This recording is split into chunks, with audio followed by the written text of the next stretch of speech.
इनसे प्यार कैसे हुआ? रॉन्ग नंबर से। रॉन्ग नंबर से मतलब फोन आप रॉन्ग नंबर लगाए या ये लगाए? ये लगाए थे। इनसे प्यार कैसे हुआ? रॉन्ग नंबर से। रॉन्ग नंबर से मतलब फोन आप रॉन्ग नंबर लगाए या ये लगाए? ये लगाए थे। इनसे प्यार कैसे हुआ? रॉन्ग नंबर से। सुन काहे आइल बारे तोरा घर मीडिया, बात का बा हमके बताब दीदिया, बात का बा हमके बताब दीदिया।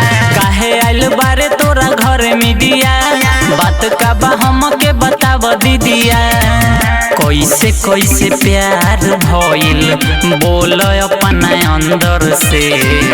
इनसे प्यार कैसे हुआ? रॉन्ग नंबर से।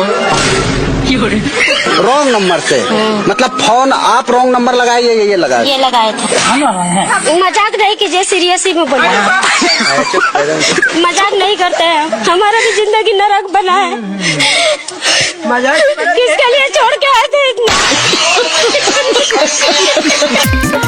क्या मैं बताऊं सरा जी, बीत रहा है अंदर से, हो गया है प्यार हमको देखिए रंग नंबर से। क्या मैं बताऊं सरा जी, बीत रहा है अंदर से, हो गया है प्यार हमको यही छुछुंदर से।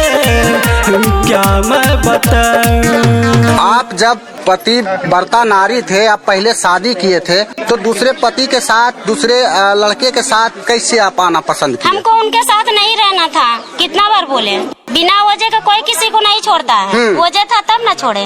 वजह था इसलिए छोड़े। अच्छा पहला पति छोड़े दूसरा छोड़ के नहीं चल जाएगा। अरे रुकिए नहीं यार, पूछ चुप रहो ना। अच्छा एक चीज बताइए, आप जब ये शादी किए हैं तो क्या लगता है कि आप इनके साथ जीवन यापन जिंदगी भर कर लीजिएगा? हाँ हाँ? हाँ, बार बार शादी थोड़ी करेंगे।